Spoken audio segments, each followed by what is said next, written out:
الحمد لله نحمده ونستعينه ونستغفره ونؤمن به ونتوكل عليه ونعوذ بالله من شرور أنفسنا ومن سيئات أعمالنا من يهده الله فلا مضل له ومن يضلله فلا هادي له أما بعد فقد قال الله تبارك وتعالى في كلامه المجيد والفرقان الحميد أعوذ بالله من الشيطان الرجيم بسم الله الرحمن الرحيم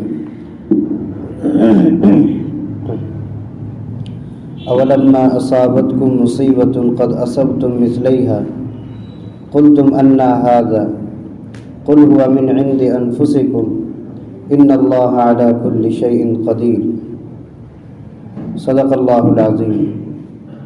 حاضرین محترم، آج کی یہ مجلس نمبر شمار کے اعتبار سے 115 نمبر کی مجلس ہے، اور آج کی اس مجلس میں سورہ آل عمران کی آیت نمبر 165 سے آیت نمبر 171 تک کی آیات پر مشتمل ہے۔ گزشتہ مجلس میں مسلمانوں کو اللہ تعالیٰ نے یہ بات ارشاد فرمائی کہ ان ینصرکم اللہ فلا غالب لکم، اگر اللہ تمہاری مدد کرے تو تم پر کوئی شخص غالب نہیں آ سکتا، لیکن اگر اللہ تعالیٰ اپنی مدد اٹھا لے تو اللہ کے علاوہ کوئی دوسرا تمہاری مدد بھی نہیں کر سکتا، لہذا اللہ پر بھروسہ کرنا چاہیے۔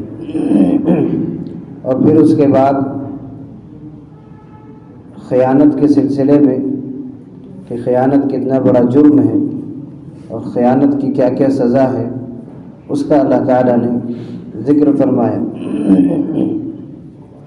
کہ جو شخص خیانت کرے گا قیامت کے دن جس چیز میں اس نے خیانت کی ہے اس کو ساتھ لے کر کے آئے گا۔ نبی کریم صلی اللہ علیہ وسلم نے اس کو مثال سے سمجھایا، اگر کسی نے اونٹ میں خیانت کی ہوگی تو وہ اونٹ آواز کرتا ہوا اس کے ساتھ آئے گا، اگر وہ بکری میں اس نے خیانت کی ہوگی تو بکری اس کے ساتھ چل کر کے آئے گی، گائے بیل میں اس نے خیانت کی ہوگی تو گائے بیل اس کے ساتھ چل کر کے آئیں گے قیامت میدان محشر میں۔ اور اگر کوئی شخص کسی نے خیانت کی ہے زمین میں تو 7 تہ زمین کی اس کی گردن میں لاد کر کے وہ لے کر کے آئے گا۔ تو قیامت میں خیانت کا جو خیانت کی سزا ہے وہ بڑی سخت ہے۔ اس کے بعد اللہ تعالیٰ نے 2 لوگوں کا حال بیان فرمایا کہ ایک وہ شخص جو اللہ کی اتباع اور اللہ کی خوشنودی چاہتا ہے، اور ایک وہ شخص جو اللہ کی ناراضگی کا کام کرتا ہے، یہ دونوں برابر نہیں ہو سکتے ہیں، بیان فرمایا۔ اور ان کے درجات بھی بیان کیے کہ جو نیک شخص ہے جو اللہ کی خوشنودی چاہتا ہے اس کا تو ٹھکانہ جنت ہے، اور جو اللہ کی ناراضگی کے کام کرتا ہے اس کا ٹھکانہ جہنم ہے۔ پھر آگے اللہ تعالیٰ نے مسلمانوں پر ایک احسان جتلایا نبی کریم صلی اللہ علیہ وسلم کی بعثت فرما کر کہ میں نے تمہارے ہی میں سے ایک رسول بھیجا ہے، اور یہ اللہ تعالیٰ نے فرمایا کہ احسان فرمایا ہے ہم نے۔ یہ اللہ کا احسان ہے کہ اللہ تعالیٰ نے نبی کریم صلی اللہ علیہ وسلم کو ہمارے ہی یعنی انسانوں میں اور پھر عرب میں بھیجا۔ یہ ہمارے لیے بہت بڑی نعمت ہے کہ اللہ تعالیٰ نے ان کی امت میں ہمیں پیدا فرمایا۔ پھر اللہ تعالیٰ نے نبی کریم صلی اللہ علیہ وسلم کی بعثت کا مقصد بتلایا کہ آپ کی بعثت کا کیا مقصد ہے، تو فرمایا کہ تلاوت قرآن، تلاوت آیات، یہ اللہ کی نبی صلی اللہ علیہ وسلم کی بعثت کا مقصد ہے۔ اسی طرح تزکیہ نفوس، دلوں کو صاف کرنا، یہ نبی کریم صلی اللہ علیہ وسلم کی بعثت کا مقصد ہے۔ اور دلوں کو صاف کرنا چاہے گندگی سے ہو، خیالات فاسدہ سے ہو، برے خیالات سے ہو، طرح طرح کی گندگیاں انسانوں کے دلوں کے اندر ہوتی ہیں، گناہوں کی گندگی ہوتی ہے، ان تمام چیزوں سے پاک کرنے کے لیے نبی کریم صلی اللہ علیہ وسلم کو اللہ تعالیٰ نے دنیا کے اندر مبعوث فرمائے۔ اور تعلیم کتاب و سنت کے لیے بھی اللہ کے نبی صلی اللہ علیہ وسلم کو مبعوث فرمایا۔ آج کی اس مجلس میں جہاں سے میں نے آیت پڑھی ہے اس میں غزوہ احد کا تذکرہ پھر سے لوٹ کر کے اللہ تعالیٰ بیان کر رہے ہیں، یعنی جو باتیں پہلے ہو چکی ہیں بیچ میں درمیان میں آیت نمبر 159 آیت نمبر 161 64 ان میں نبی کریم صلی اللہ علیہ وسلم اور صحابہ سے جو لغزش ہو گئی تھی صحابہ سے اس کا تذکرہ فرمایا، اور اللہ کے نبی صلی اللہ علیہ وسلم سے اس کے عفو درگزر کرنے کا اور ان سے مشورہ کرنے کا، ان کے لیے استغفار کرنے کا حکم ارشاد فرمایا تھا، اور نبی کریم صلی اللہ علیہ وسلم کے اخلاق اور آپ کے حقوق یاد دلائے تھے۔ وما کان لنبی ان یغل، یہ فرمایا کہ نبی کے اخلاق میں یہ نہیں کہ وہ خیانت کرے، بلکہ ان کے بارے میں تو یہ سوچ بھی مسلمان کو نہیں رکھنا چاہیے کہ اللہ کے نبی صلی اللہ علیہ وسلم کسی چیز میں خیانت کر سکتے ہیں۔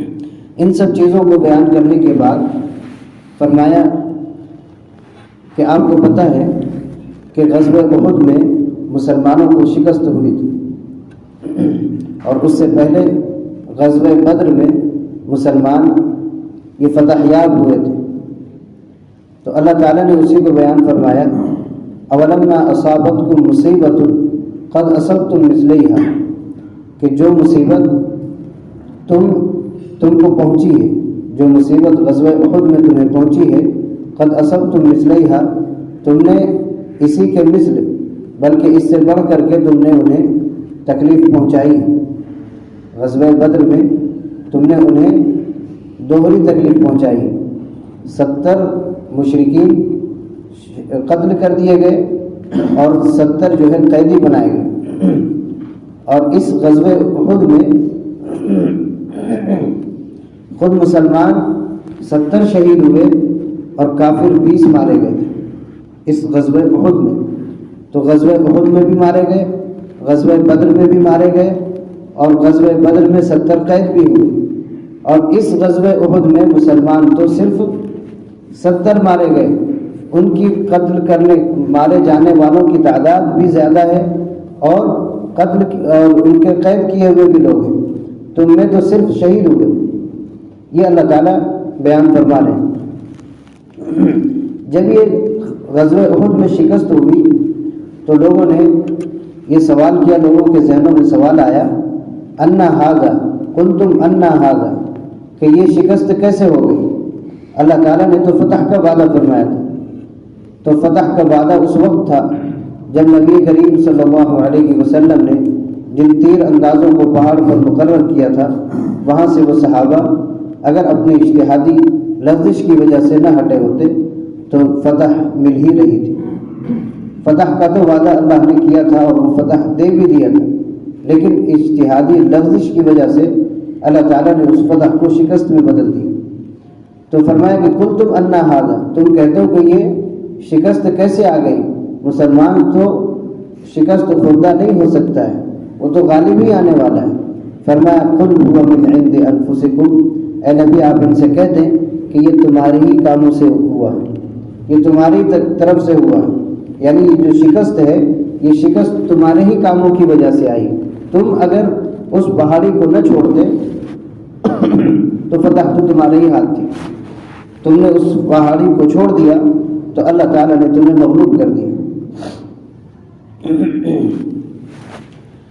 لیکن میں بار بار یہ عرض کرتا ہوں کہ صحابہ کی اس لغزش کو صرف لغزش ہی سمجھا جائے، نافرمانی نہ سمجھا جائے، لغزش ہی سمجھا جائے، اجتہادی غلطی ہی سمجھی جائے، اس کو نافرمانی یعنی جان بوجھ کر کیا جانے والا عمل نہ سمجھا جائے، اس لیے کہ صحابہ سے نبی کریم صلی اللہ علیہ وسلم کی نافرمانی یہ ممکن نہیں تھی کہ آپ کے ایک ایک اشارے پر صحابہ اپنی جان کو نچھاور کرنے والے تھے، تو ان سے یہ جو غلطی ہوئی تھی یہ اجتہادی غلطی تھی، اور اس اجتہادی غلطی کو اللہ تعالیٰ نے 2 مرتبہ اس کی معافی کا اعلان فرمایا۔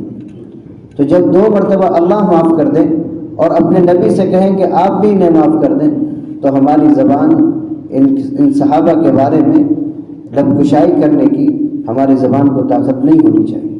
اگر ہم کرتے ہیں خدا نخواستہ کسی وجہ سے، تو ہمیں اپنے ایمان کی فکر کرنی چاہیے۔ فرمایا ان اللہ علی کل شیء قدیر، اللہ تعالیٰ ہر چیز پر قادر ہے، جس کو چاہتے ہیں کبھی غالب کر دیتے ہیں اور جس کو چاہتے ہیں کبھی مغلوب فرما دیتے ہیں۔ غزوہ بدر میں مسلمانوں کو غالب فرمایا تھا اور غزوہ احد میں کافر غالب آ گئے، یہ اللہ ہی کی قدرت ہے۔ آگے ارشاد فرمایا وما اصابکم یوم التقى الجمعان فبإذن اللہ وليعلم المؤمنین۔ یہاں سے اللہ تعالیٰ نے مسلمانوں کو تسلی بھی دی ہے اور شکست کی وجہ بھی بتلائی ہے کہ شکست کیوں ہوئی۔ شکست کی دو وجہ ہو سکتی ہے، ایک جو صحابہ کی اجتہادی لغزش تھی وہ بھی، اور اللہ کا فیصلہ، یہ دونوں الگ الگ چیز ہیں۔ اللہ کا فیصلہ بھی اس میں شامل تھا۔ کہیں اگر فتح ہوتی ہے تو اس میں بھی اللہ کے فیصلے کو دخل ہوتا ہے، اور جہاں شکست ہوتی ہے اس میں بھی اللہ کے فیصلے کو دخل ہوتا ہے۔ تو اصل چیز اللہ کا فیصلہ ہے، اور اللہ کا تکوینی جو فیصلہ ہوتا ہے اسی سے انسان کامیاب ہوتا ہے اور اسی سے انسان ناکام ہوتا ہے۔ لیکن ظاہری جو اسباب ہیں وہ بھی دیکھے جاتے ہیں کہ اس کا ظاہری سبب کیا بنا تھا، اسی کو اللہ تعالیٰ ارشاد فرما رہے ہیں کہ وما اصابکم یوم التقى الجمعان، جو پریشانی جو تکلیف تمہیں پہنچی تھی اس دن جس دن دونوں گروہ آمنے سامنے ہوئے تھے، فبإذن اللہ، تو وہ اللہ کے حکم سے تھا۔ جو تکلیف پہنچی وہ اللہ کے حکم سے پہنچی۔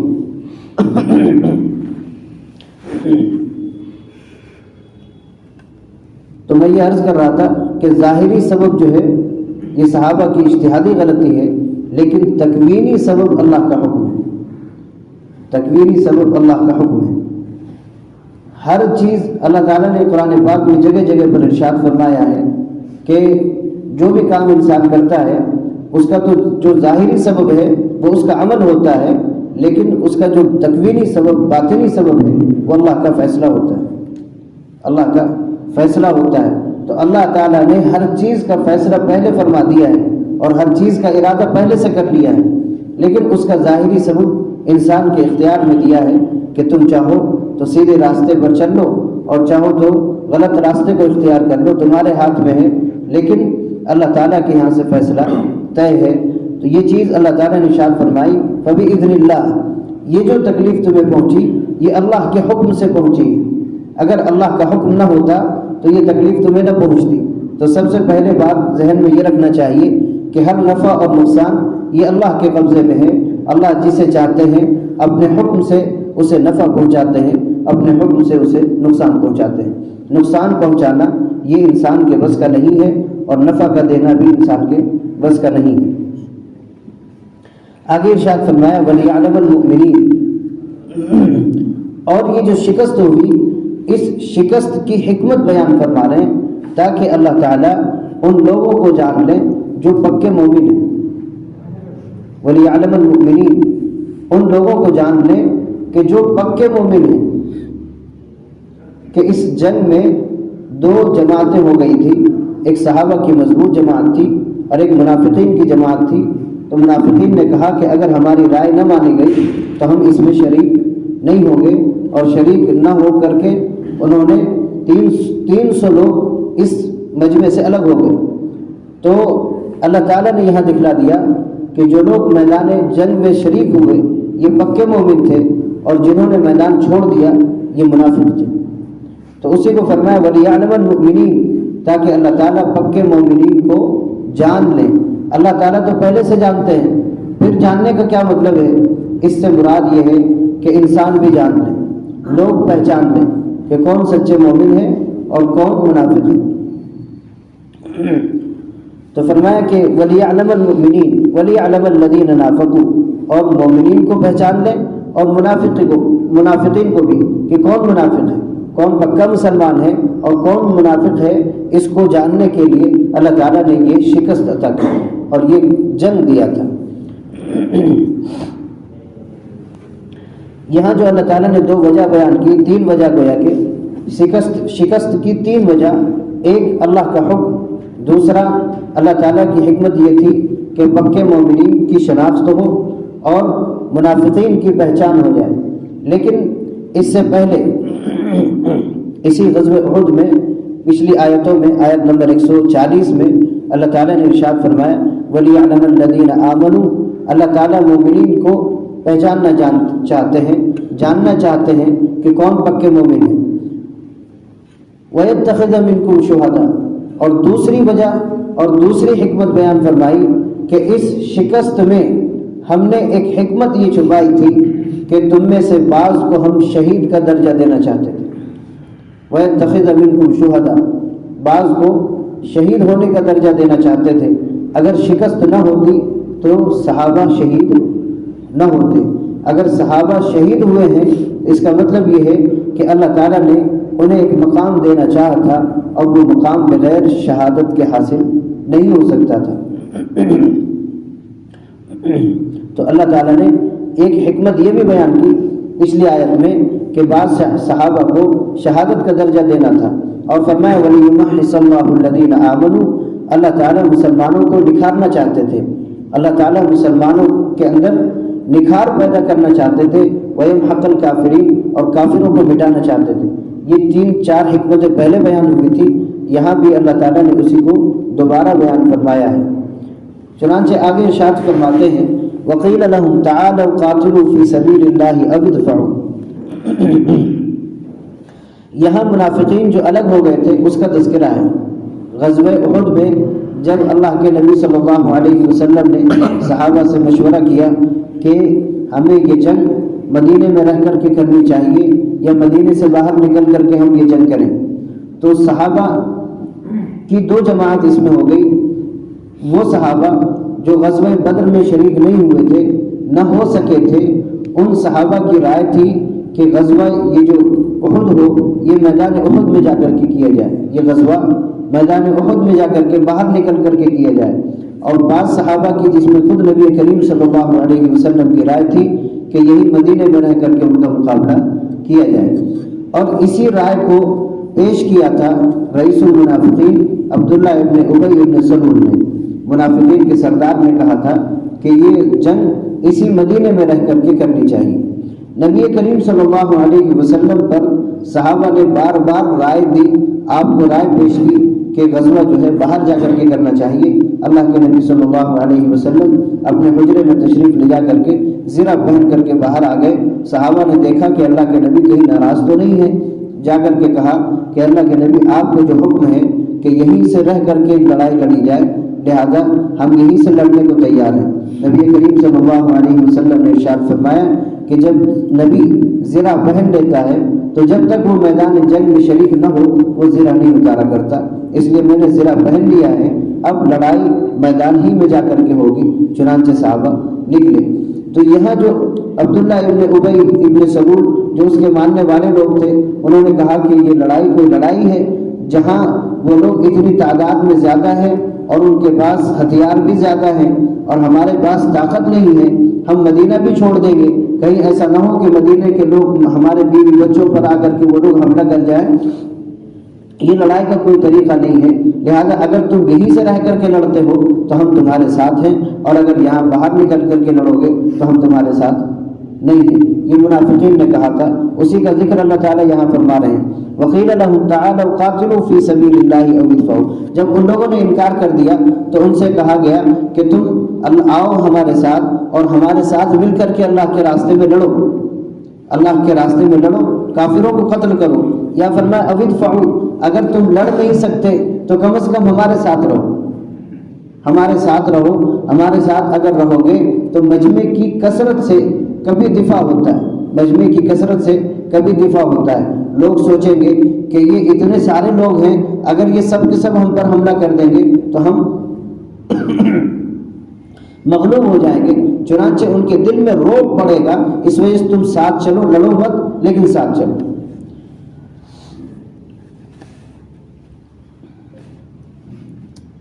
تو کہا انہوں نے قالوا لو نعلم قتالا لاتبعناكم، انہوں نے بہانہ ڈھونڈنا شروع کر دیا، کہنے لگے کہ اگر ہم اس کو جنگ سمجھتے، حقیقی معنی میں اس کو جنگ سمجھتے لَاتَّبَعْنَاكُمْ تو ہم تمہارے ساتھ ہو جاتے، یعنی ہم اس کو جنگ کا طریقہ ہی نہیں سمجھتے، یہ کوئی ڈھنگ ہے لڑنے کا کہ تمہارے پاس ہتھیار نہیں، تمہارے پاس طاقت نہیں، تمہارے پاس لوگ نہیں اور تم مدینہ چھوڑ کر کے باہر جا کر کے لڑو گے. یہ ان لوگوں کی رائے تھی. جنگ تو ہوتی مقابلے کی، وہاں 1000 لوگ ہو اور یہاں 2-4 لوگ ہو تو اس سے کیا مقابلہ ہوگا؟ یہ مقابلے کا طریقہ نہیں ہوا کرتا. ان لوگوں کی ظاہری رائے تھی.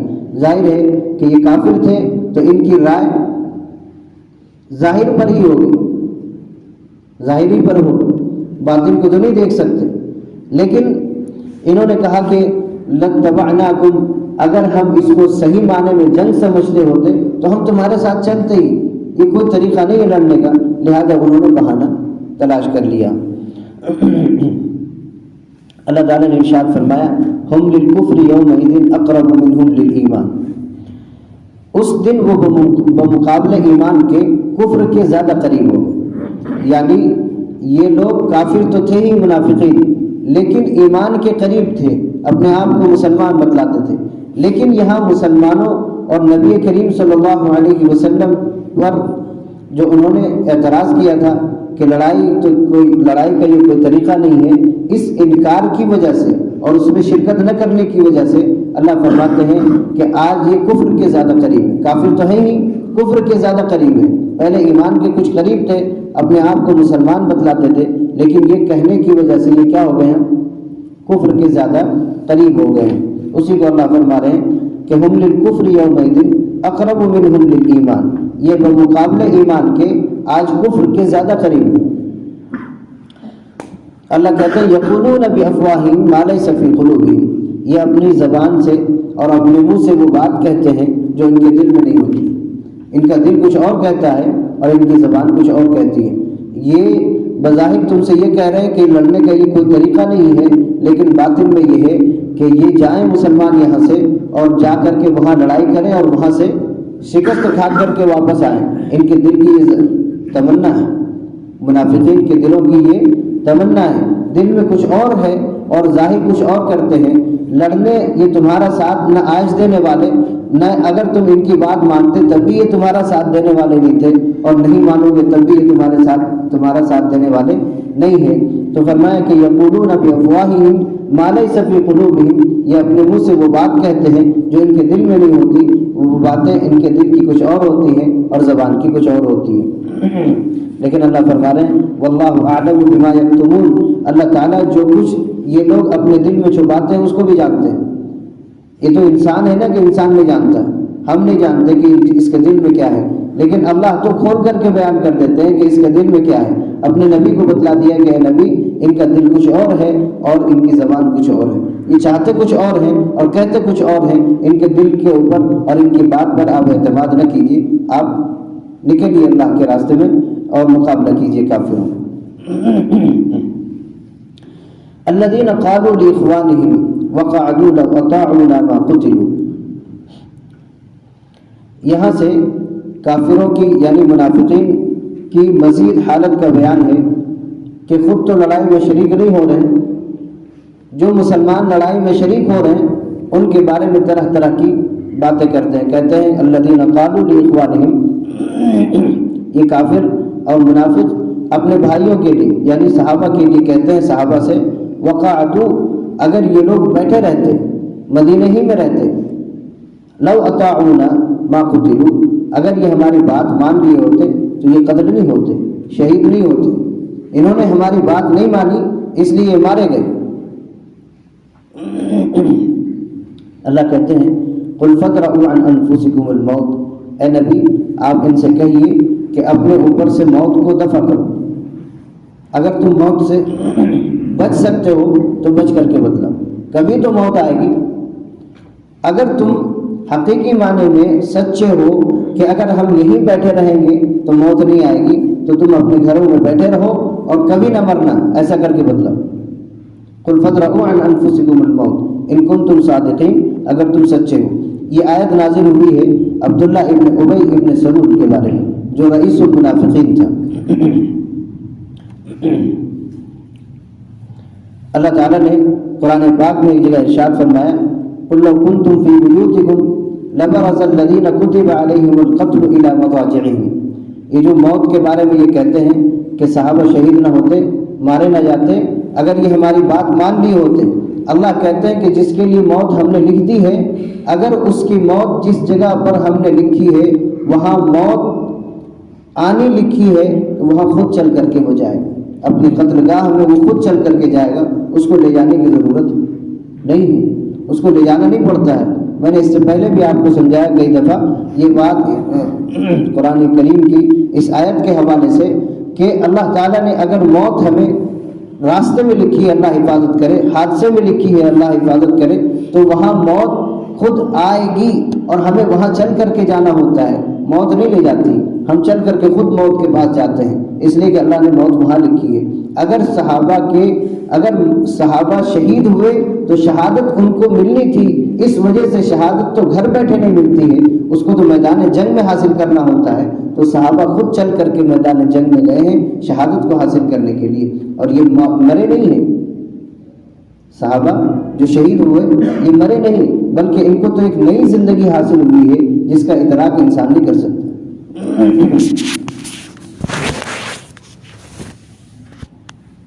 آگے عرض کر دوں، ایک آیت رہ گئی اگر آپ حضرات کی بشاشت ہو۔ آگے اللہ تعالیٰ نے ارشاد فرمایا وَلَا تَحْسَبَنَّ الَّذِينَ قُتِلُوا فِي سَبِيلِ اللَّهِ أَمْوَاتًا بَلْ أَحْيَاءٌ عِندَ رَبِّهِمْ يُرْزَقُونَ، تم ان لوگوں کے بارے میں جو اللہ کے راستے میں شہید کر دیے گئے، قتل کر دیے گئے، ان کو مردہ نہ سمجھو، ان کو مردہ نہ سمجھو، بل احیاء، بلکہ وہ زندہ ہے، عند ربہم یرزقون، وہ اپنے رب کے پاس سے رزق بھی پاتے ہیں۔ ایک جگہ فرمایا کہ ان کی زندگی کا تم ادراک نہیں کر سکتے، سمجھ نہیں سکتے کہ وہ زندگی کیسی، لیکن اللہ نے ان کو زندہ کر کے رکھا ہے۔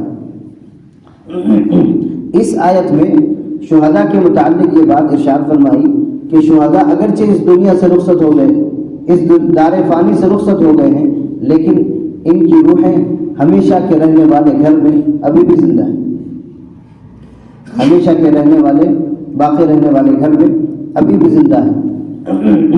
حضرت انس رضی اللہ عنہ ارشاد فرماتے ہیں کہ نبی کریم صلی اللہ علیہ وسلم نے ارشاد فرمایا کہ ما من نفس تموت لها عند اللہ خیر، کہ جو شخص مرتا ہے اللہ تعالیٰ کے یہاں اس کے لیے بھلائی ہے، اللہ کے یہاں اس کے لیے بھلائی لکھی ہوئی ہے۔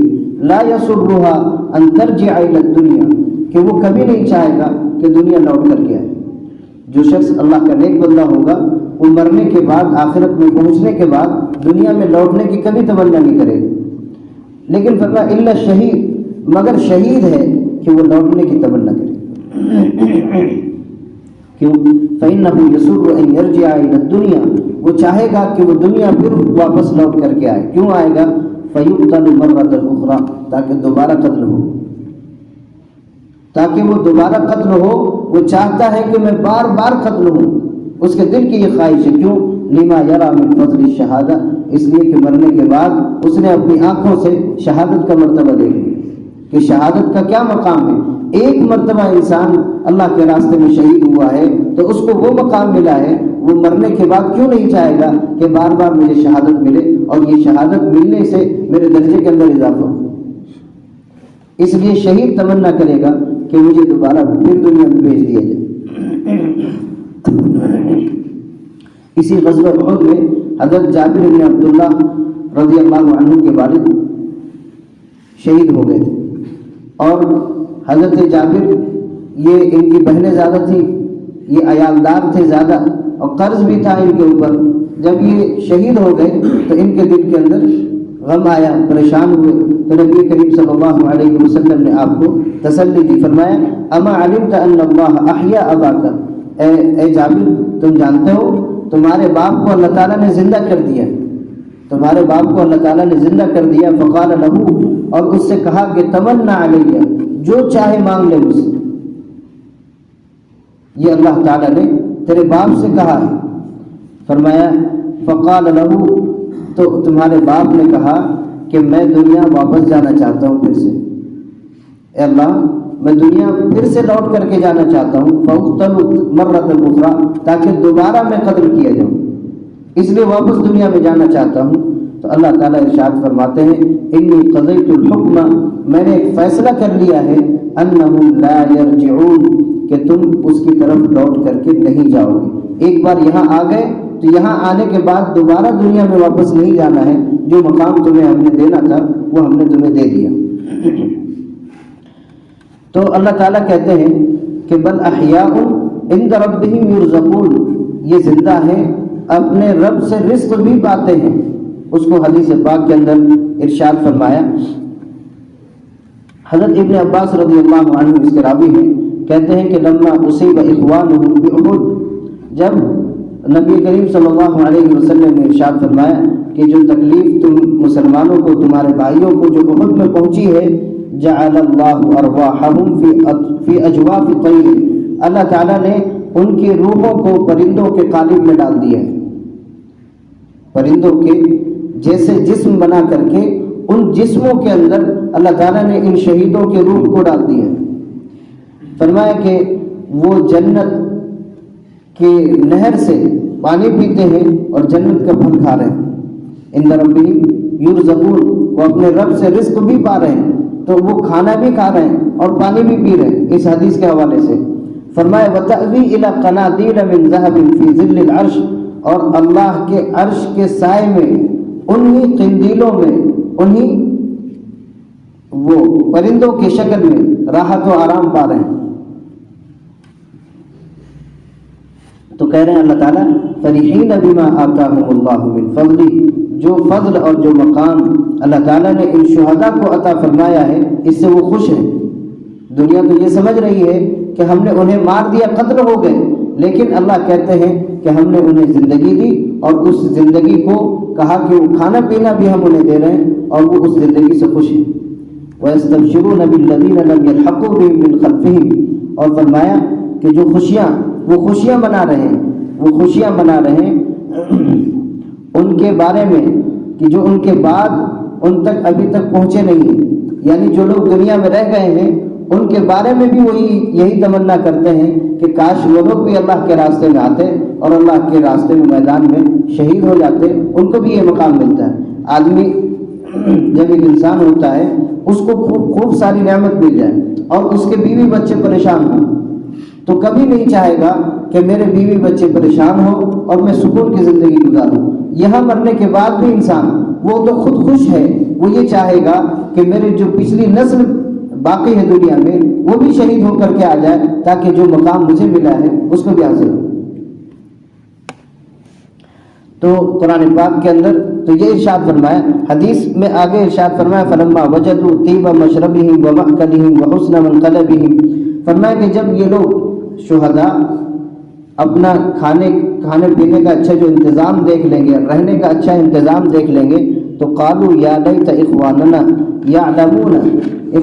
یعلمون، تو کہتے ہیں کہ ان کے دل کی خواہش یہ ہوگی کہ اے کاش ہمارے بھائی جان لیتے کہ ما صنع اللہ لنا، کہ اللہ تعالیٰ نے ہمارے لیے یہاں کیا مقام عطا کیا ہے. تو لئلا یزہدوا فی الجہاد، تاکہ وہ جہاد میں جانے کی کوشش کریں اور جہاد میں شہید ہونے کی کوشش کریں. ولا ینکلوا، اور تھک کر کے نہ بیٹھیں، یہ نہ سوچیں کہ ہم مار دیے جائیں گے. عن الحرب، تو یہ جہاد سے تھک کر کے نہ بیٹھے رہیں بلکہ جہاد میں شریک ہونے کی کوشش کریں.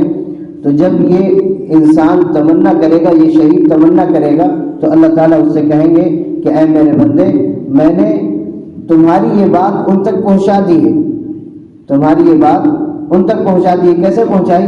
اسی کو یہ آیت کہہ رہی ہے کہ وَيَسْتَبْشِرُونَ بِالَّذِينَ لَمْ يَلْحَقُوا بِهِمْ، وہ خوش ہو رہے ہیں کہ ان کے بعد جو ان سے ابھی تک نہیں ملے وہ بھی یہ مقام حاصل کریں. کیوں وہ تمنا کر رہے ہیں اس چیز کی؟ فرمایا اللہ خوف علیہم، اس وجہ سے کہ انہیں کوئی خوف وہاں نہیں ہے، ولا هم يحزنون، اور کوئی غم بھی انہیں نہیں ہے. تو ایسی جگہ جہاں انسان کو کوئی خوف نہ ہو، جہاں انسان کو امن ہی امن ہو، جہاں انسان کو کوئی غم نہ چھوتا ہو، وہ یہ چاہے گا کہ میرے بیوی بچے اور میرے بھائی اور میرے چاہنے والے وہ بھی اس نعمت سے فائدہ اٹھانے والے بنے. فرمایا یستبشرون بنعمت من اللہ وفضل، اور اللہ تعالیٰ کی طرف سے جو نعمت ملی ہے اور اللہ تعالیٰ کی طرف سے جو فضل انہیں ملا ہوا ہے، اس سے وہ خوش ہیں. وَأَنَّ اللَّهَ لَا يُضِيعُ أَجْرَ الْمُؤْمِنِينَ، اللہ تعالیٰ آخر میں ارشاد فرماتے ہیں کہ اللہ تعالیٰ مومنین کے اجر کو ضائع نہیں کرتے۔